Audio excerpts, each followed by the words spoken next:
Hello, everyone, and welcome back to another day here at the Damage Report. Not just any day, a Wednesday, big news Wednesdays. And well, first of all, we got Jayar. Jayar, how's it going? What's going on? What's going on? What's going on? It's good to have you here. This is not a big news Wednesday in that we have some massive political development yet, although breaking news could happen. But we do have, and maybe I'm hyping it too much, one of, I think, the funniest videos that we'll have played on the show in quite a while. So I'm definitely excited for that. How have you been, Jayar? I can't complain. I'm better than White House security that was bit by a dog. A dog that's living inside in the house, biting security. You know what? Maybe the American people should elect someone that respects our security personnel, that provides security so that you can walk through the day perfectly fine. And instead, you have your attack dog come and get him. This is an outrage. See, that's my made for Biden. It's my audition. So I read a headline to be on Fox News. I read a headline that was like, someone's trying to get Major killed. And we've now discovered it is Jayar Jackson. Jayar Jackson trying to kill that dog. Anyway, poor Major. The thing is, they both got sent back to Delaware. Champ didn't do anything, but Champ's got to go back home. Prison. Isn't that messed up? He wasn't an accomplice in the crime. He's just his brother. Anyway, that dang dog reflects poorly on Biden. Snake Anthony said, no, it's just a dog. Like, he's in a new place. He's surrounded by tons of new people. So he bit. Honestly, most of the time when a dog bites a person, I'm gonna take the dog's side, even without knowing the facts of the case, because I generally prefer their company. Anyway, thank you everybody for being here, regardless of where you're at. This is a show where we generally talk about dogs, sometimes Pop-Tarts, and we will give you various dog and Pop-Tart updates as we go through. But if you'd like to send us any super chats, comments, anything like that, we'll respond as we go. We got a lot that we're gonna go to.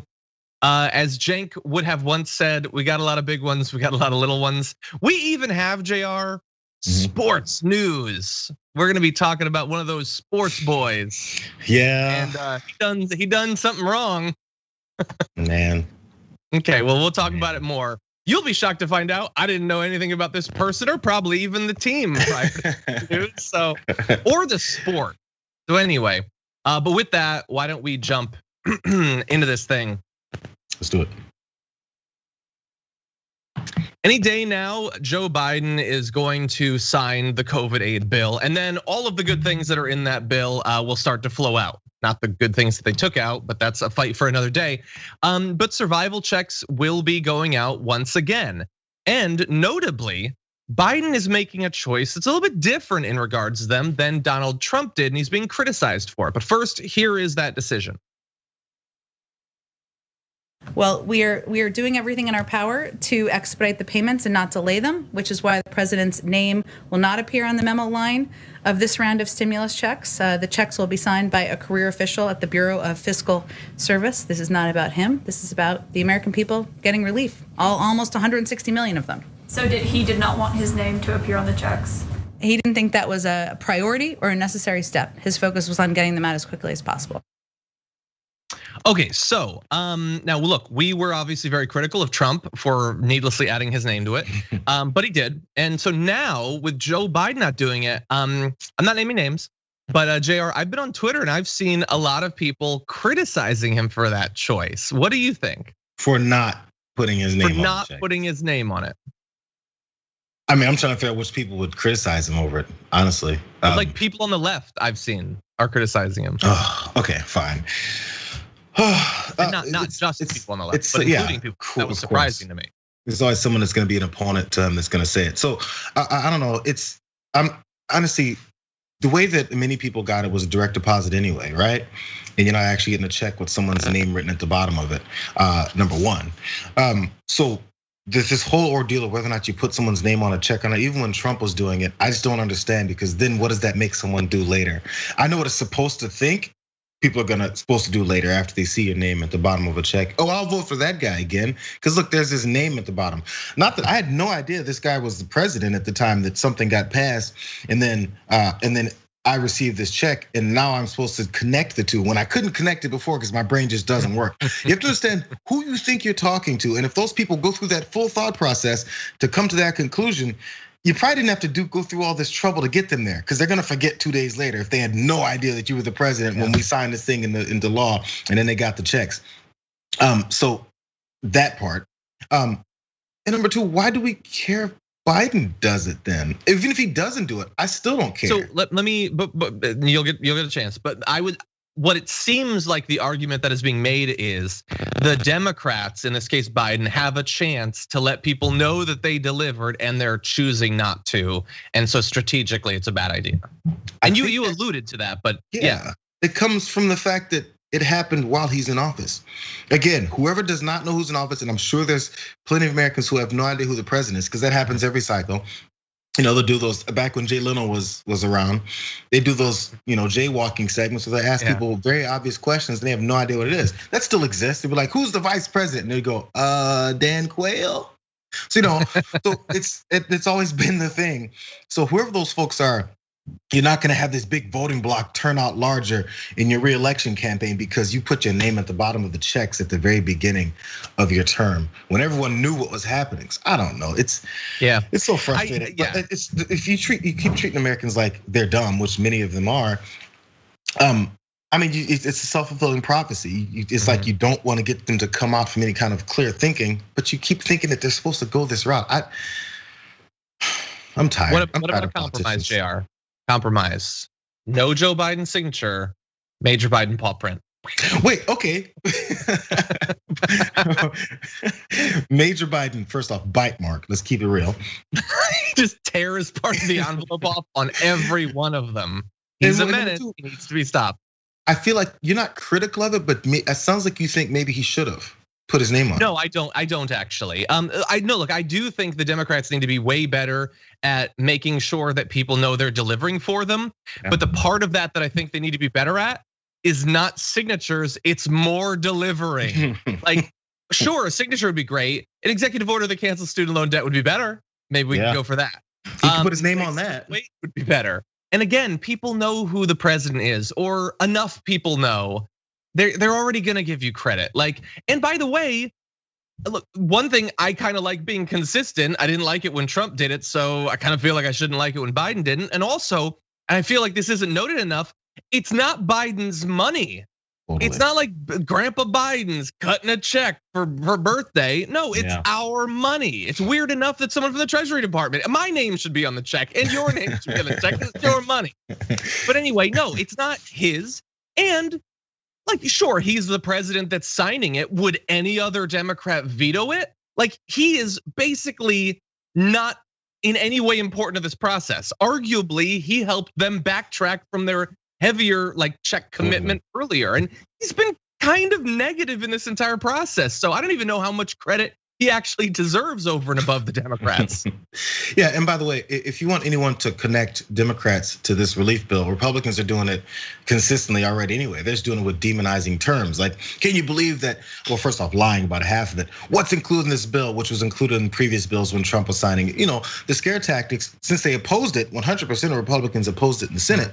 Since they completely opposed it, they now need to come up with some kind of talking point to show how bad it was and how these Democrats, these evil Democrats, did all these horrible things to you in signing this piece of legislation. Yeah. So they're connecting it to Biden anyway, because they're trying to find anything to stick to him, because the things that you probably should be opposing Biden on, they agree with him on. Sure. Yeah, I agree. Yeah, anyway, it's not the most important thing. I just felt we should talk about it because I've seen some disagreement, and it's not one of the things that necessarily one group definitely believes this way and vice versa. I'm open to the I'm just gonna be on record for that. Anyway, okay, so let's read a couple comments before we move on. We have a little bit more having to do with economic aid. Another thing that they could do to potentially get more credit. But I did want to also let you know is we're gonna be talking about in just a little bit the update on what's going on at the border and children being detained and all of that. And so we have a poll for you. Everyone can head over to tyt.com/polls/kidsincages. And the question is, will the media treat this surge in children in detention as seriously as they did under Trump? Yes or no? There's a correct answer, by the way, but I'm curious what your answer is. So if everybody wants to head over to tyt.com/polls/kidsincages, we'll give you the results at the end of our topic, our segment about that. So it'll be interesting to see what you all think about that. And let's see. Okay, Discus Fish Dragon says, I would like to send something for Franny. Is there an address? There is a PO box. Maybe someone in the chat in YouTube could provide that. I don't know it off the top of my head to provide it, but if you tweet me, I can get it to you. And thank you. Pete from Oakland says, John, whatever happened to our puppy cameos? I know that you get 1,000 plus likes every day now, but come on. Much love to you both. Be well. Yeah, so it's just that there's no puppies here. That's mostly the problem. Now, there could be a puppy near Jayar. And so maybe we will get to see Sprocket a little bit later on, but speaking of puppies, Zombie says the dog is just trying to make sure security is ready. On your guard, human. You know the real threat is. Yeah, I love it. Anyway, that's what the fence around the Capitol's for. It's Major Biden's extended family. Anyway, Denkar says, John, red pandas are just colorized raccoons. Well, apparently that's what raccoons needed. And by the way, there's a lot of Sprocket in the chat right now. Oh, man. Okay, Carson Rodkey says the checks should say CO the Democrats and 0 Republicans in the memo line, just to be petty, but that's just me. Yeah, that would be funny, but just I don't like the precedent. And it's not like, and by the way, me saying I don't like the precedent, it's not like if Biden doesn't do it, the next Republican president will act right, but you still got to do what you think is right. So anyway, now with that, why don't we jump into this next topic? So thanks to a lot of political nonsense and backtracking on promises and wasted opportunities, the minimum wage increase was not included in the COVID aid bill. But we should really, really hope that it's passed soon through whatever process they're gonna come up with, because apparently it would actually help a lot of people. Now that's not gonna be news to you, but we wanna continually reiterate to you how important it is. And in particular, we wanna make a connection to how it was stopped this last time around. So a new EPI report finds that the Raise the Wage Act of 2021, this is the standalone bill for it, which phases in a $15 minimum wage by 2025, would raise the earnings of 32 million workers, 21% of the workforce, which was news to me because I thought it was like 6 kids that work at McDonald's while they're sophomores at high school. Apparently it's not that. Apparently it's a quarter of the entire workforce. But anyway, here's what's even more spicy. The report also shows how many workers would benefit in each state and congressional district, revealing that 24 million workers, 75% of those who would have received a raise, are in states represented by the 58 senators who voted against including the minimum wage and the American Rescue Plan last week. So it's not just that they're like evenly distributed and being like, betrayed by those they voted for. They're more likely to have been betrayed if they're on the minimum wage. And maybe, I can't say for sure, maybe the fact that these are states that have more people on the minimum wage has led to politicians that are gonna be more defensive towards businesses that don't wanna pay them a living wage. Yeah, Jayar, what do you think? So anytime, these are those simple types of stats and figures and realities that you can actually push to people. It doesn't have to be campaign season. I think this is one of the things that I think people, politicians, maybe the handlers do it, and maybe I'm wrong about it. Maybe they are campaigning this whole time and they're just doing it the wrong way. But you don't have to be literally in campaign season to make a point about how your opponent in real time is screwing over the American people. And it's not just for the sake of campaigning, it's for the sake because you want to help the American people. So when I was mentioning earlier how Ted Cruz and Tom Cotton and those guys are completely lying about the things that are in relief packages and how it's screwing over the American people. They're doing that in real time. You can point out in real time the reality. Look, the people who are affected by the people who voted against this help, who voted against the minimum wage. So we want to keep talking about how Americans don't want minimum wage. Conservative Senator Joe Manchin likes to say, hey, my people don't need any kind of raise. They don't care. They want to live in poverty. They enjoy dirt, dust, and nothingness. That's what West Virginia's about. So point out that, hey, this is the way it's always been. Politicians like to speak for the American people when they've not spoken to the American people. But then they're told this is what the American people want. Which American people told you that? Your consultants, the people who gave you all the money so you can run, those are the American people you spoke to. So anyway, in real time, point out the fact that, look, 75% of the folks who are getting rejected, this kind of normalcy in their lives, come from the states from the senators represent that will not accept this. What are you gonna do about it? Every time this happens, there's no accountability for politicians. Point out in real time. Don't wait until we have a midterm election. Now you're gonna be, remember 2 years ago when he voted against this? No, tell them right now when they're thinking about it. People don't forget this type of stuff, especially if you say it over and over and over and over again. We've been talking about this minimum wage stuff for weeks. Keep talking about it. Point out that fact instead of how there's consistent conversations that like to disparage folks that want the minimum wage hike, as if that's a negative thing or if that's an unpopular thing. The majority of the American people want this. Keep talking about it. Yeah. And we're gonna talk about one of those people you were alluding to there in just a bit. Just a few more facts to arm you for conversations about the minimum wage going forward. Let's see, it would raise the wages of at least 19 million essential and frontline workers. 60% of all workers who would see a pay increase are part of that.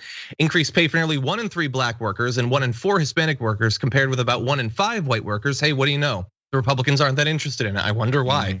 Lift out of poverty up to 3.7 million people, including an estimated 1.3 million children. Hashtag save the children. Not if it costs money. I mean, come on. I'll post online. I ain't paying. And yeah, so look, I do want to focus on one individual though. So let's jump into that.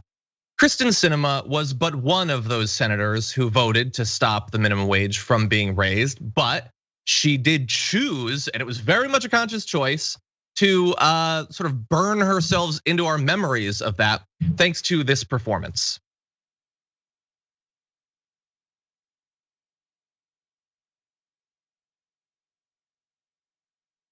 Hope that people don't forget about that in the next 4 years when she runs for re-election. And by the way, search for Abelina Sabrina, who's been on the show previously. She has an amazing parody video of that on our YouTube channel. But anyway, look, that wasn't just a betrayal of what Kyrsten Sinema has said before about the minimum wage. She has pretended while campaigning that she supports raising it. Also, the reason that she's giving for some of her recent decisions is as out of step with her constituents as the actual need for the minimum wages. She has many people in her state that could desperately use that raise in wages. But in addition, she says that, like, oh God, there's lots of stuff that I would love to do in theory, but there's these traditions and there's this filibuster and there's all this stuff that just means we can't do the stuff that I promised. Oops, now we can't do it. The interesting thing is, in a February Data for Progress survey, 61% of likely voters in Arizona specifically said they favor approving key bills, compared to 26% who think it's more important to preserve traditional Senate procedures and rules like the filibuster. I would say preserve our modern day misconceptions of Senate procedures and like a context-free version of the filibuster that pretends it's not what it actually is. But anyway, and the response did notably differ across party lines. And this is what's most amazing. 76% of Democrats thought approving major legislation was more important, as did 66% of independents, while just 42% of Republicans did. But honestly, that doesn't even mean anything. Like, she's a Democrat, and so they value the filibuster more. If it was a Republican and they were in control, I think their views might change. But almost all of her constituents would, of course, rather she actually pass legislation. They don't support her on this, just as they don't support her on stopping the minimum wage specifically from being raised. And the question going forward, Jayar, is going to be, is this gonna hurt her? Is her approval rating gonna tank? Is she gonna generate a primary opponent for herself? Because she is so fundamentally out of step with her constituents. Well, it may generate a primary opponent. And this is the thing that I think Democrats can foresee. They're like, okay, we have enough of a handle on these wily progressives that are trying to infiltrate our party and take over and actually do something for American people. We have establishment side of our party fighting against them, and we have the entirety of the Republican Party fighting against them. It's like 3/4 of politicians fighting against 25% of the rest, you know? So it's like they feel like they have this conglomerate of folks that can push back enough that they don't have to worry about a primaries enough. And they know they're not gonna get any pushback from Republicans on what Sinema did because they agree with her. So it would open up the door if Republicans started saying, look at what Kyrsten Sinema did on the Senate floor, thumbs down, purse in hand, performative. If they do all that, it opens the door, very much so, for people to say, didn't you vote with her? You know, so they can't push that because they don't want the minimum wage increase in there as well. So I think many established Democrats realize that, and they're like, well, all we have to worry about is a couple of progressive challenges here and there, and we've already we've galvanized support against them enough. But I think maybe they have they're probably misreading their chances in doing that so much. I mean, because I think the progressive movement is building enough that they'll have people that can challenge them. This can be used, and that's what they're trying to push back on. I'm not sure if they can contain it much more. Yeah, look, and she's a reminder going forward that the way someone campaigns can, in theory, tell you who they'll be as a politician, but it won't necessarily. She presented herself as not just a progressive, but like as a radical. Like going back decades, she has been doing that. And so people supported her, and now she's in office, and she's not.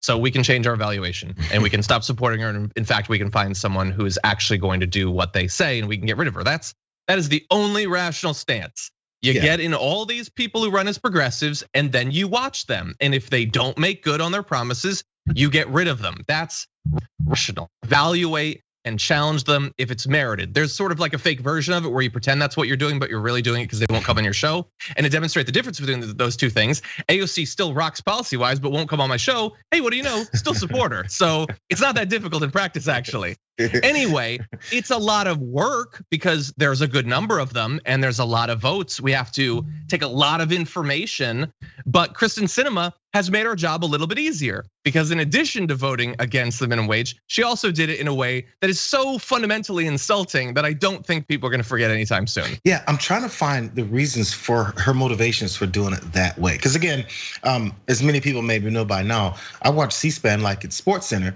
So there was like 18 hours worth of coverage of just a Senate hearing because I had to find that moment. And I went through many of it, every 30 seconds or so, they read out someone's name that voted. I didn't see any of these senators. I saw a few of them milling around, but I didn't see, I don't know, Ted Cruz roll up and go.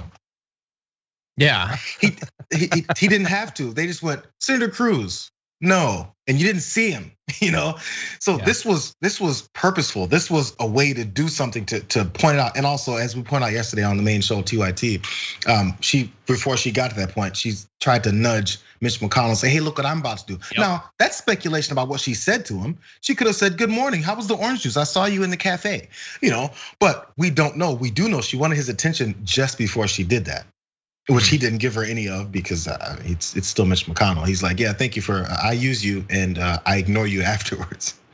Yeah, that's the conversation that just gets had. And I wish someone would ask her. I'm not sure if she's not taking any interviews.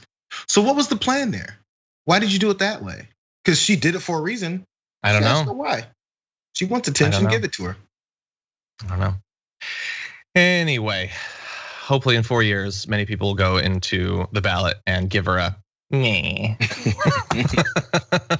Anyway, okay, so we are rolling along. I'm gonna read a couple of super chats, and then we're gonna go on to our next big topic. Reminder, tyt.com/polls/kids-in-cages. We'll be reading the results in like 10 minutes or so.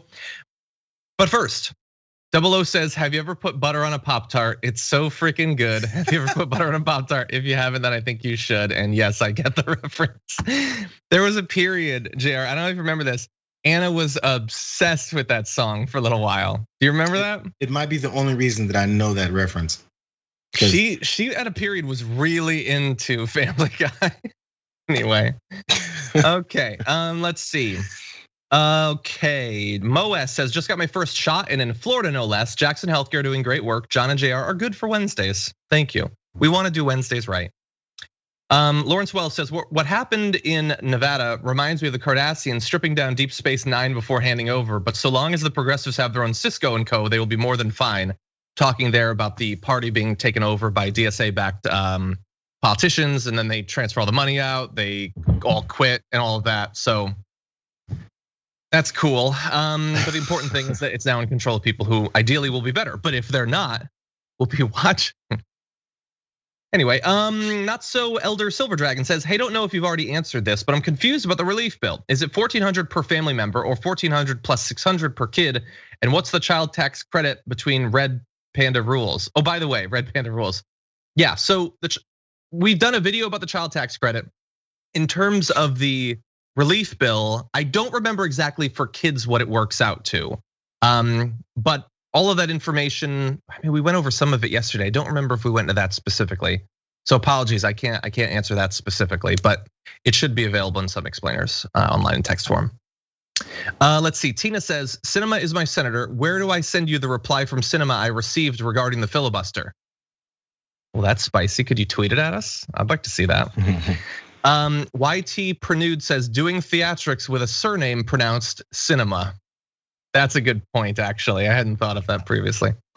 Over on Twitch, let's see. Squeaky from me, subscribed for 3 months. Thank you for that. Real Burner for 5 months and says, greetings from Berlin. Keep up the good work. Thank you. The Progressive Defender just earned a new 10K bits badge. Congratulations, Progressive Defender. Thank you for all your bits. Retrospects gifted 1 tier 1 sub. Thank you for that. Leftist Pagan subscribed for 6 months and says 6 months subscribed to Twitch and almost 2 years directly with 2IT. Thank you for all of your support. Really do appreciate that. Let's see. The Progressive Defender says, I was fine with Trump doing it, signing the checks, and I think Biden should have done it too. It's easy campaigning to people who may not even be aware of politics. I would have bet all my money that he wouldn't, by the way. Anyway. Okay, Just Freaking Ortega says, I swear it's like CNN was watching when TDR started the poll and used that as their coverage. Very odd coincidence. So did they go on CNN about that? I'm glad that they're talking about it at all. Good, actually. Okay, so with that, why don't we jump into our next topic? And we're gonna start with this video.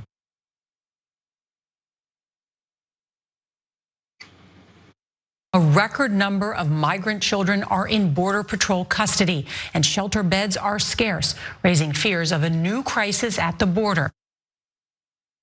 And a crisis it indeed is. More than 3,200 unaccompanied migrant children are now being housed in Customs and Border Protection holding facilities. 2 different sources have confirmed. The New York Times, citing internal CBP documents, first reported that the number of detained children had tripled in the last 2 weeks, which is, I mean, we talked about it a couple of weeks ago. I don't think anyone predicted that, as bad as it already was, that it would get so much worse so fast. Nearly half of the children, 1,400, have been held beyond the 3-day legal limit. The CBP holding cells, sometimes known as hieleras, I assume that's Spanish. I apologize for my mispronunciation, which I'm assuming I butchered, are not designed for children. Oh God, they're typically small concrete rooms with concrete or metal benches and no beds. So yeah, about as bad as you might imagine the conditions actually are. And here was our fear that we talked about a couple of weeks ago when one of those facilities was reopened, one of the tent facilities that had initially started under the Trump administration, would be that, hey, Trump's gone. And Biden doesn't seem like he, for some reason, weirdly hates brown kids, so it's probably fine, right, Jayar? Absolutely. And yet, look, in a couple of weeks, it's already gotten much worse. And that could be strictly based off of the numbers, right? We're talking about the numbers, how much more they've increased over time, yes. And then the ability to put all this together. And again, you referenced the fact that we talked about this a couple weeks ago, and how the housing facilities are still the same and they're working on it.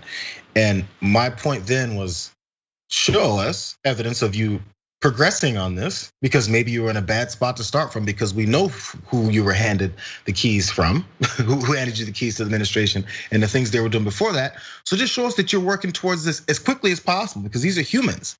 Let's not forget that part. So if there's a problem with how long people are in holding cells, or children are in inhumane conditions, or adults are in inhumane conditions, show us that you're doing something about that if you care. If you're not showing us that, it kind of sounds like you're kind of trying to sweep this under the rug and keep things moving, or maybe make it incrementally better.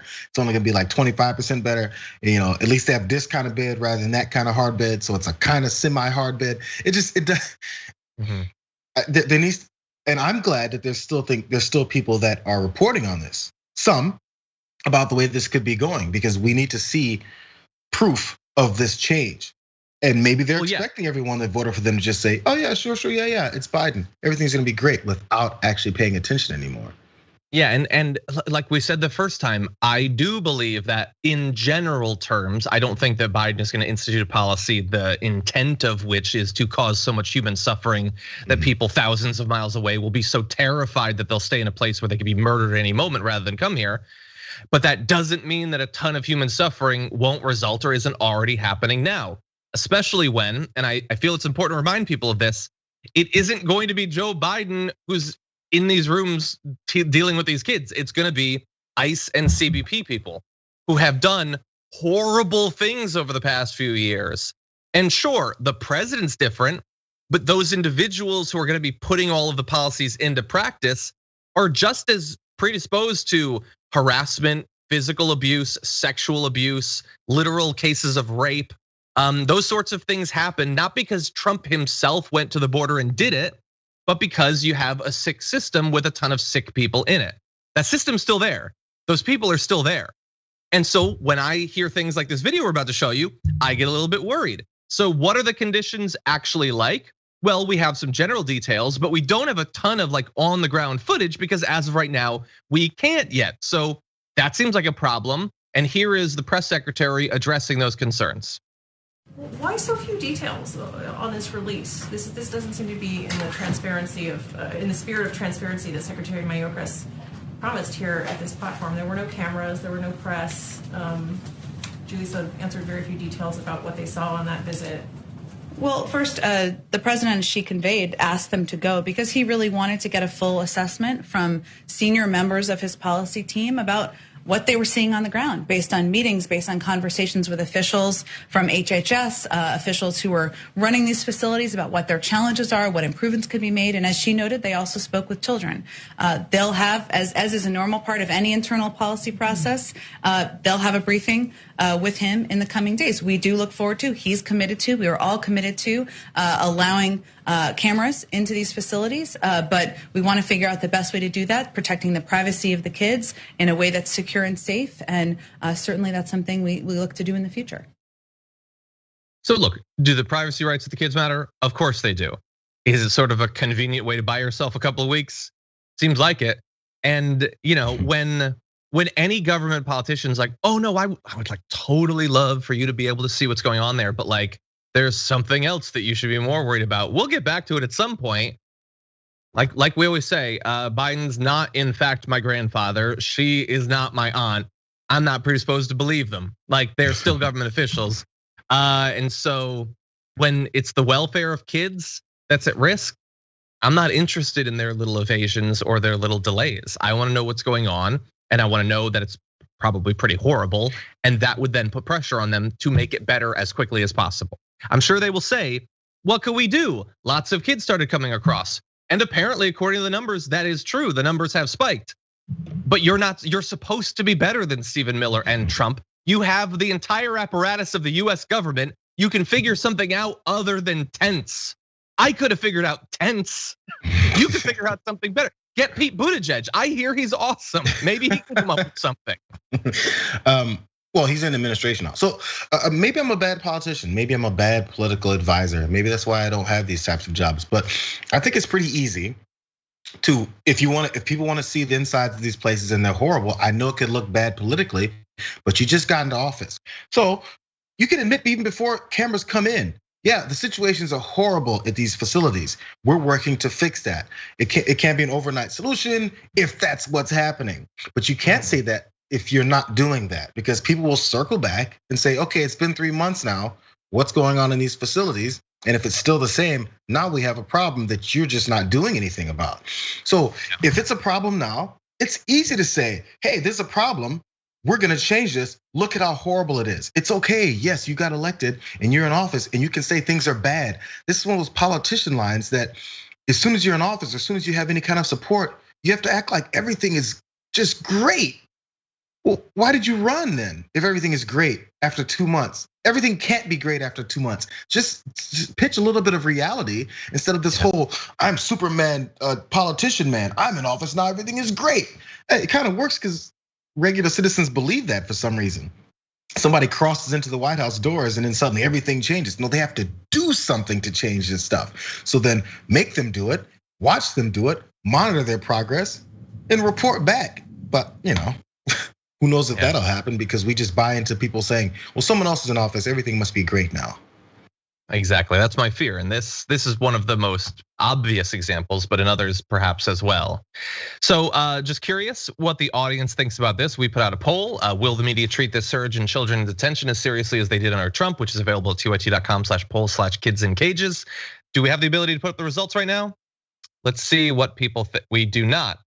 Okay. Can you? Okay.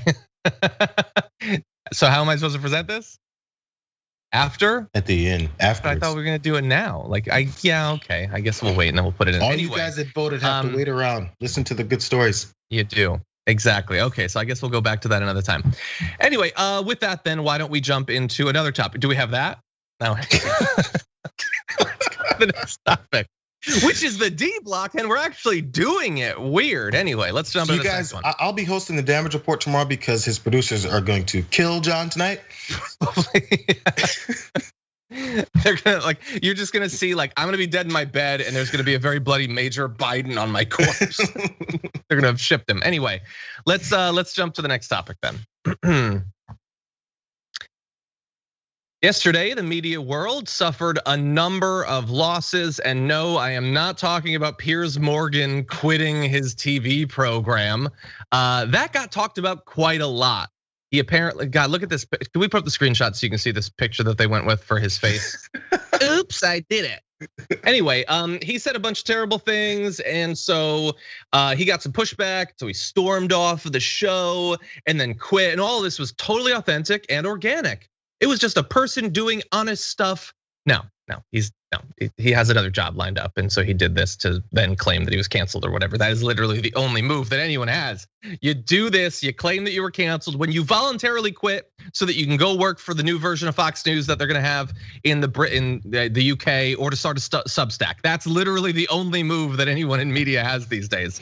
But anyway, what I'm actually talking about got far less attention, and that was that the news website Buzzfeed laid off 47 Huffpost workers in the US, the majority of them journalists, and closed down Huffpost Canadian operation reportedly without warning to staff less than a month after purchasing the rival company.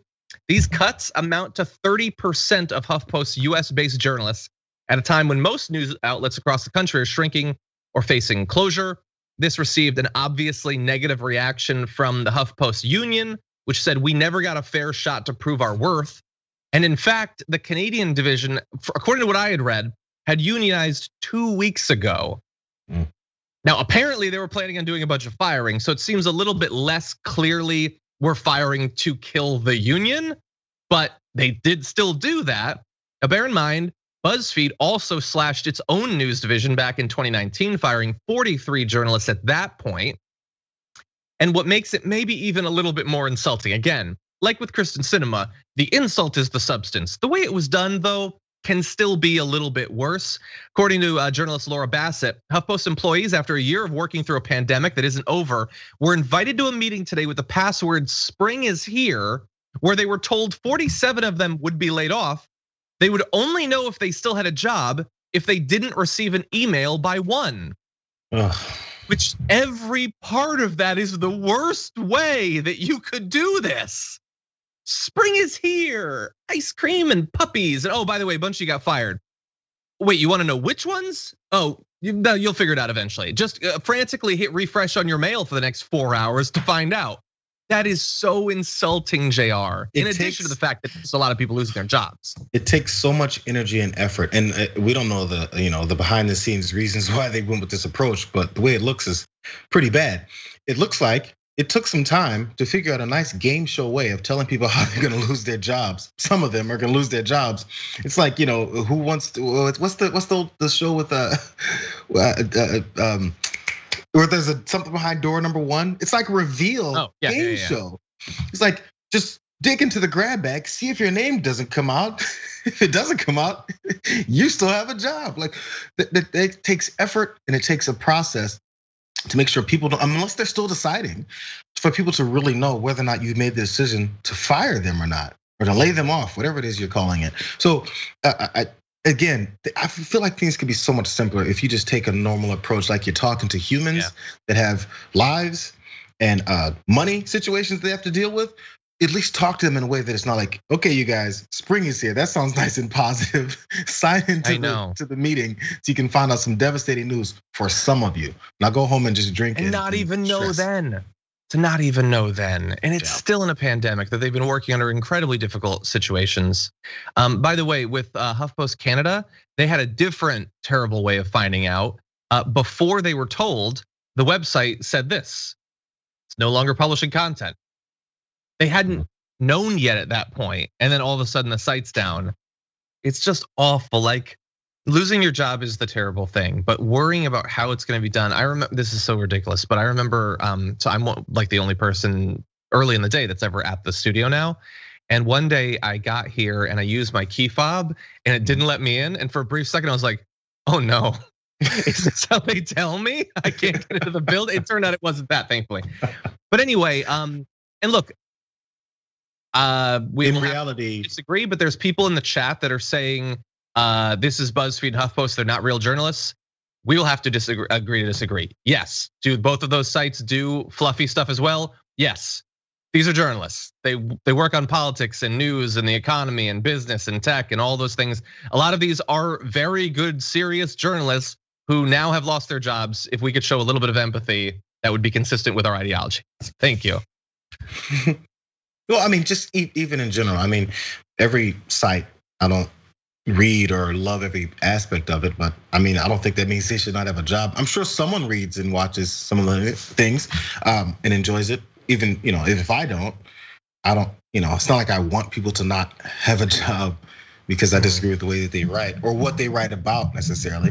Now, if someone's damaging Americans with like false information and leading people down the roads of things like insurrection, when some of these sites talk about things that don't exist and threats that really aren't there, those I have issues with because it's affecting everyone negatively and potentially fatally, which we saw on that particular day. So things like that, sure, you can be against journalists that are doing horrible things, but unless they're doing that type of stuff, I mean, I just kind of don't pay attention to them. Exactly. And like, look, we started the segment with like the joke about Piers Morgan, but like both of those things did happen yesterday. Which did you hear more about? Right. Really? You heard more about Piers Morgan, who quit. He just left. And that's the biggest media news. And this is not the first time. Other people have voluntarily left the place they work at to go make $500,000, $1 million a year on Patreon or Substack or whatever. And they have presented that as the most amazing cancellations in all of media. While when nobody's talking about it, dozens of people lose their jobs from HuffPost, dozens lose their jobs from Buzzfeed, entire media outlets shut down, actual journalists who are not millionaires losing their jobs. And all of this is happening and it's resulting in more and more of the media, the share of the media pie being these right-wing outlets that are supported by millionaires and billionaires like the Daily Wire and all of those. Those are always going to be okay. They will unfortunately never actually hire journalists, but they'll exist. And then meanwhile, the alternatives to it are not supported by billionaires. And it's very difficult, especially during a pandemic. So all of this is going on. I understand some stories are really exciting and even sometimes we get caught up in them. But this is a trend that is happening and it is a tragedy for every one of those individuals and as some result for the country. We wonder when it's going to turn around. But this is the type of stuff that like established, cable television media, I think maybe, there's a competition thing. If you're losing people who potentially have different outlets or different avenues for delivering news, it's good to lose a little bit of competition from things like this. Yeah. By the way, so this is like Jayar had been around one time, something like this was going around, but someone suggests make a progressives or sexy network called Only Turks. We're not doing OnlyFans. Like, yes, we're worried too. That's not the solution. Hey, there was one viewer that said she was gonna help me with mine, and I haven't gotten that consultation yet. Maybe it's because I haven't paid the fees yet that she's requiring, but I mean, it's time to get this project off the ground. It is.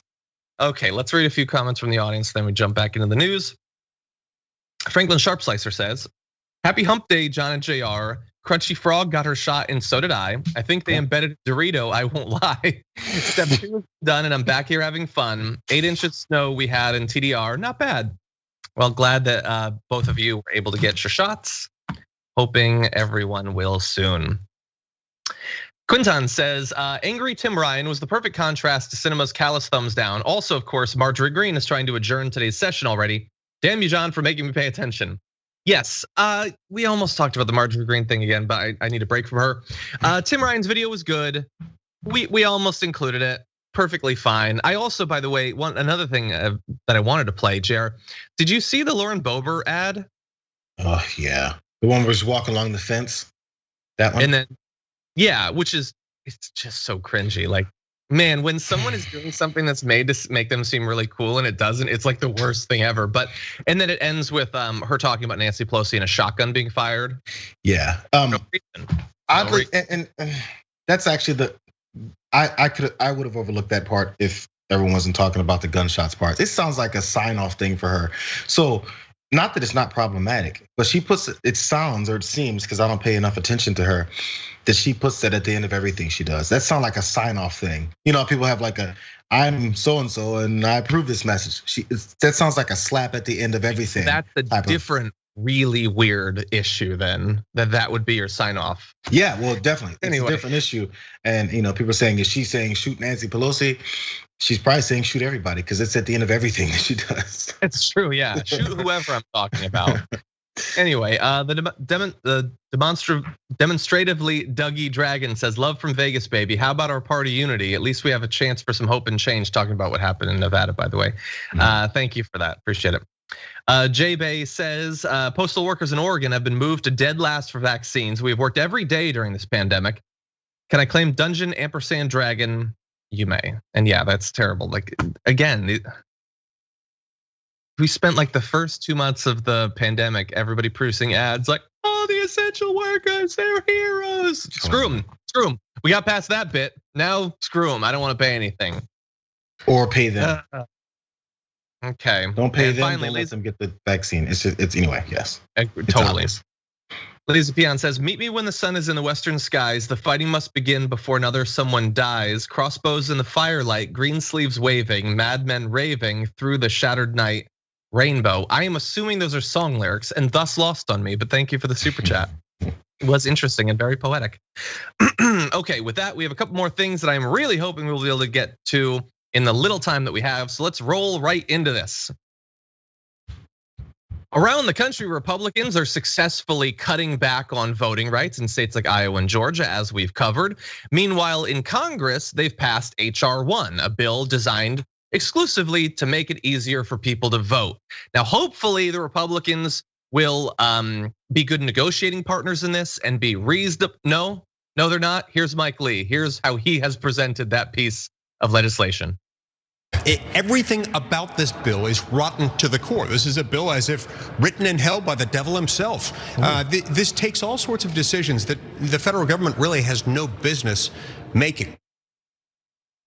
Yes, because his concern is federalism. That's his big concern.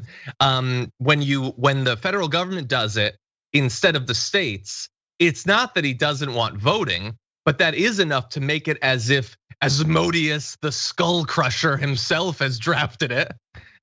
Seems a bit hyperbolic, Jayar. Well, that's all they need. Again, this is pointed out many times. You know, how many people know everything that's in a bill? Not many.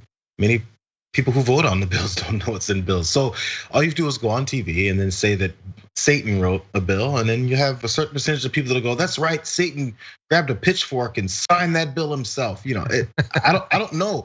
I wonder if that really sticks in people's minds, because if I'm watching a TV and I see AOC, who I support, say something like that, "Oh, the devil himself wrote this bill," I'd be like, okay, just I think we can get to the problems with the bill without you saying ridiculous things.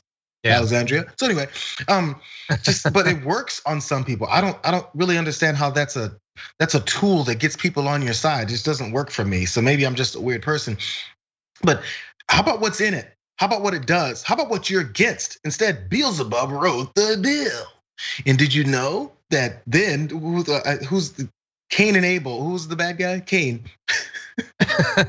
I'm not really the Bible then guy. Cain came out and took the same knife and stabbed the Bill, just like he did his brother. Like, who cares? Who cares? Just what problem do you have with it? The problem you have with it is that it'll give people access to voting. What you don't want is people to have access to voting, because somehow you're against democracy in America, even though you tout it so much. Again, America's the greatest democracy in the world. America's the greatest democracy in the world. America's that shining example on the hill, greatest democracy. What is this, democracy? And you're against the same thing you keep promoting every time you want to pump up how great America is, but you're against those things that you say make America great. Which one is it, bro? Yeah. It doesn't matter. Well, just and Beelzebub wrote it, and then you don't have to have any explanation for your flawed logic. Oh, totally. And also, it's very efficient because you are broadcasting to a group of people that includes the deranged. And what would you do if you thought someone was in league with Satan in passing legislation? Would you just try to get him in the next election? Or would you potentially be predisposed to violence? Stay tuned and find out in the next season of American Democracy. Oh, and by the way, there are literally millions of Americans that believe that Nancy Pelosi and Hillary Clinton are drinking baby blood with Satan. So when you just throw around that they're in league with Satan, it's also a sop to the Q people. That's what it is. You're referencing Satan because they believe it's Donald Trump versus Satan, rather than them two playing like 18 holes together. And by the way, in terms of the logic that Jayar was talking about, how out of touch what the bill does is what they're saying. Even in that segment, it's pretty out of touch. So he's talking about Satan and all that. I looked at the actual graphic. Here's the actual graphic that was next to him. Implements mandatory automatic voter registration. Allows voters to substitute photo ID with a sworn written statement. Dear God, expands mail-in voting in this economy. Now restores voting rights for convicted felons. Probably does make them piss their pants, their pleated pants. Encourages statehood for Washington D.C. Oh my God, it's Beelzebub. He's behind this. That's another one of those Fox things where they just put a graphic up where I'm like, yes, more please. How is that objectively scary? Because they've convinced people long enough that all these things are the worst things ever, with absolutely no explanation as to why. You don't need the why, you just need to say, they're trying to do this to you. The fact that we've allowed ourselves to come into this nature of, hey, that side's trying to get you. And in many Republicans have been convinced of that without thinking about it. Yes, Democrats, libs, progressives are all against what Republicans do. But then after you say, hey, you know what those Republicans are doing? There's usually a sentence or two afterwards saying what those Republicans are actually doing that you're against. So you can be against someone's ideology if you talk about it. But instead you go, do you know Democrats are trying to pass a bill? Yeah. And then that's your argument. That's it. As long as they're trying to do something, be against it. That's all it is. There's no explanation behind it. Just a bad guy wrote it. I don't like him, so don't like him either. That's the political discussion we're having now that people can't follow. Eddie O'Donnell says they're threatening us with a good time. Exactly. Jesus. Craig is saying in the tune of Jesus take the wheel, Satan take the bill. Oh God, we live in crazy times. So the next question to Mike Lee should then be, so if fewer people, why do you want fewer people to vote? Because it really is the objective. Why do you want fewer people to vote? Why do you want fewer people to vote? Not you know what they'd say. Because it's fraudulent. No. As why we do you said, want fewer people to vote? You can't let people vote at 8:30. They'll commit the frauds. You have to cut it off at 8. Yeah, and then to make them go with the reason why they call them gotcha questions is because it gets journalists potentially to not ask them very normal follow-up questions like, so can you give me some instances of how this potential voting problem has upended American democracy and how everything is fraudulent? Can you tell me that? Because there have been studies about how none of these things actually do any of those things. So there is proof on one side, and then there's Satan on the other. These are the discussions we're having. So until you make the people that are talking about Satan signing bills give proof of their argument, don't listen to them. Let them go on Fox News and spot it. But I guess that's good enough for them. Yeah. I don't know why he's worried, man. Satan can write all the bills he wants until they get rid of the filibusters ever to pass. Anyway, okay, we got 2 more things and we're totally gonna get to all of them. I just wanna read a couple quick super chats, including Jayar had asked why the collaboration that would produce Only Turks never came to be. And we got a response from Lena Peek. How's it going, Lena? Who says, sincerest apologies for the delay, Jayar. Episode 1 for Jayar's Candy's OnlyFans is seductively eating and rating candy. Episode 2 is Pop-Tarts, best Lena, and it has a little lollipop emoji. The more details that are provided, the worse it sounds. Stage 1 is gonna be a problem. But you know what? I'll trust my consultants, I pay them heavy amounts of money. Oh God, I don't. Is money what she wants? It sounds like candy. I think this is really about getting candy. Anyway, let's see. Referring to a story we talked about in the pre-show about some fraudulent viral claim that AOC was now a multimillionaire. Wayne Sugihara says Nike announces AOC's the legislator, red, white, and blue for me and you sneaker. No, she doesn't have millions of dollars. Gotta hate people. And by the way, if AOC has millions of dollars and you're against it now, be against all the rest of the politicians that have millions of dollars that tell you to vote the wrong way. Because if that's what we're basing it off of, then why do you trust the other millionaire politicians? Yeah, totally. Yeah, okay, let's jump right into this. This should be a quick one. So in talking about the Meghan Markle interview on The View, Meghan McCain wanted to make a strong point against the monarchy, but it was undercut a little bit in a hilarious fashion. Take a look. The American experiment is the way to go. And if we have two American women, Meghan Markle and Oprah Winfrey, who are single-handedly finishing what George Washington and our revolutionary counterparts did, I'm all for it. Okay. That's the funniest thing I've ever seen. I'm sorry, it's so messed up. Like I think, yeah, her point was like stupid and bombastic or whatever. Like they're not ending the monarchy, shut up. But she ended like so proud of herself, and then okay, why would you do that to your co-host? The thing is, if you don't know yet, I mean, I get it if it's her first week on the show. And she's like, I don't know who this Whoopi Goldberg lady is. I don't know who Joy Behar is. I don't know that they're good at making me look bad. Or she kind of sets herself up. It's kind of like, it's a softball, you can smash it. So how do you, you can't keep setting yourself up for these things. It's like, maybe she didn't get ribbed enough in school. Cause you always have your little group of friends and you give each other trouble and you snap on each other and it's just fun.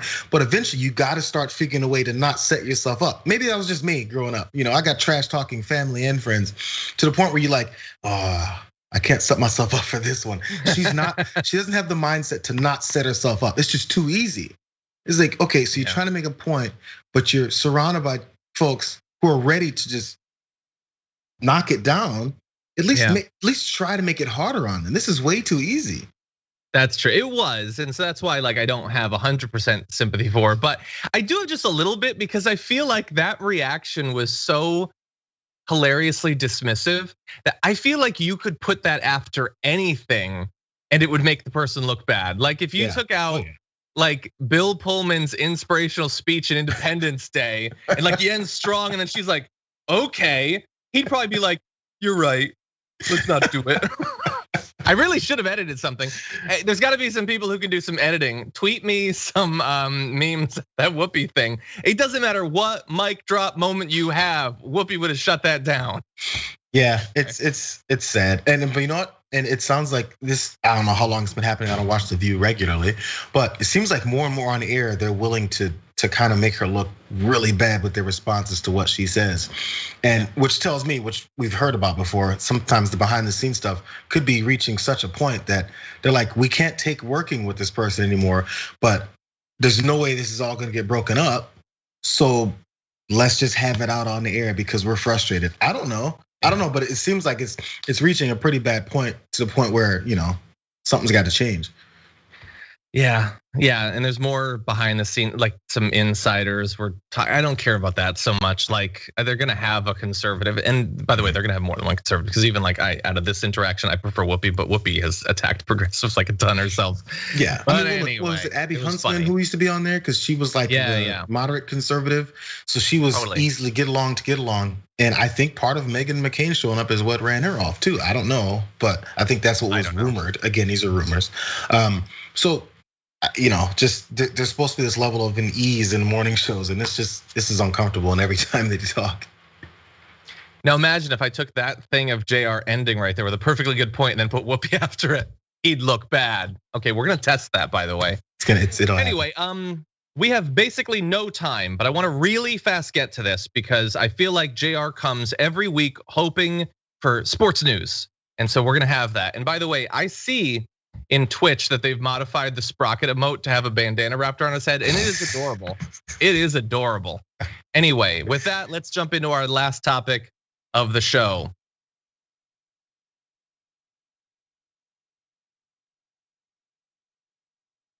A player for the Miami Heat is in hot water, in fact, banned from the team as a result of something he said during a Twitch stream. Here is a little bit from that stream. Let's go, baby. Cowards, not me.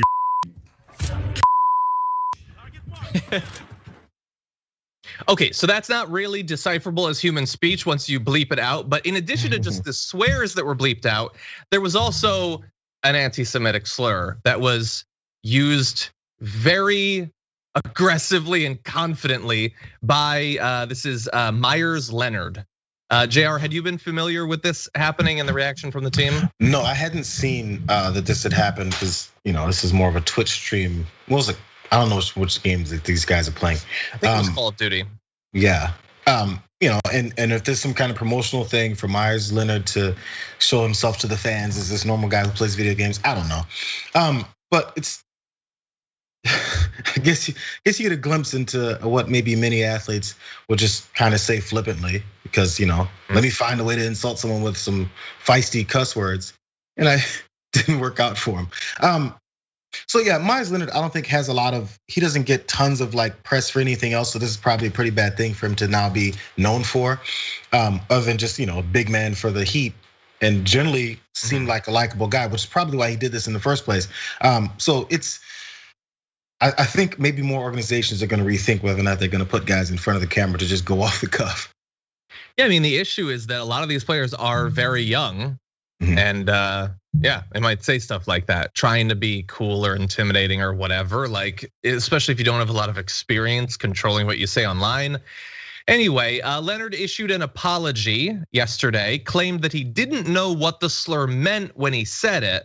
I am, quote, I am deeply sorry for using an anti-Semitic slur during a live stream yesterday. While I didn't know what the word meant at the time, my ignorance about its history and how offensive it is to the Jewish community is absolutely not an excuse, and I was just wrong.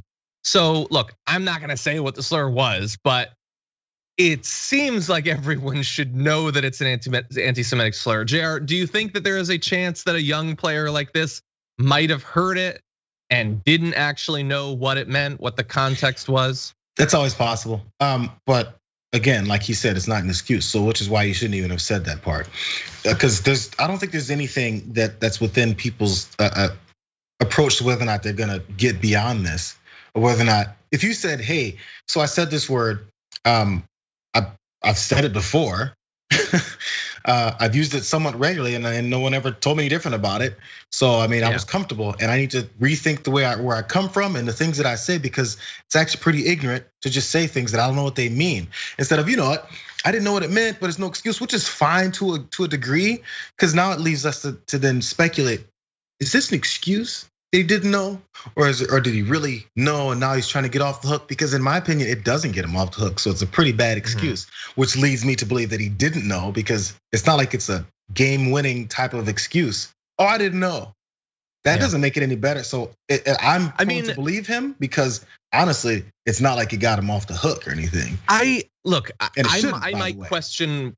Sure, I might question whether a person would not actually know that it was anti-Semitic. And as someone termed it on YouTube, it is the slur rhyming with bike. Basically, that's as close as I'm gonna come to saying it. But anyway, I don't. In terms of the form of the apology, like he is trying to explain it. Like if he actually didn't know what it meant, then you would very much want people to know that you didn't. Even though, as he says, it's not an excuse, he says he was still wrong. If he had said, I didn't know what it meant, get off my case, that's terrible.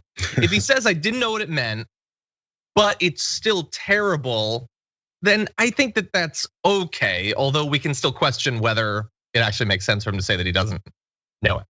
Yeah, and then I also wonders because these are the normal processes you go through whenever something like this happens, especially when it's an organization like this and it's a well-known player or people with money. You go through the apology, which they've done. Then the next thing is maybe give them to some charities that are trying to work towards knowledge or spread of knowledge about what's the plight of Jewish folks and anti-Semitism that thrives to this day and how to eradicate it. All those things, if you start giving to those things, fine, cool. But that's not gonna eliminate the problem. Because what you said and apparently where your approach is on this is the problem. So giving to these organizations, which may be the next step, sure, but it just becomes a PR situation where then our publicists have to take over and try and remedy our image. And then that's when it starts looking a little fake to me. Just, it's kind of like, say what you're gonna say, let us know where you're coming from, and then kind of eke back into the shadows. Because more talking about this and more trying to make yourself look better, actually, I think would make you look worse. But again, I'm a different type of person. Maybe those things do help people remedy people's images, and I'm just wrong. I mean, the people, they're paid a lot of money to do this stuff. Anyway, as of right now, he's banned from the team. He is banned from Twitch. We'll see if either or both of those last, how people interpret his apology, but that's basically what happened. And you know what? Be careful in the future when you're putting people on Twitch. Yeah, but Chris Nebbit in the chat right now said, what do you think that it meant? That's such a good question. Hey, if you didn't know what it meant, you're saying words you're very comfortable with. What did you think it meant? Yeah.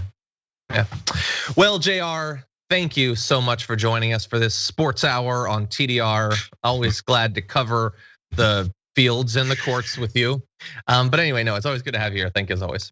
Good times, John. We'll be back with big news on Wednesday. I feel like we kind of went through moderate news today. Next Wednesday, moderate news, big news. And also last week of March, I'm not here on this Wednesday. I might as well tell you that now, John. John has no idea what's going on. I'm gonna tell him now. You're gonna be doing the show by yourself on the last week of March, which leads into April.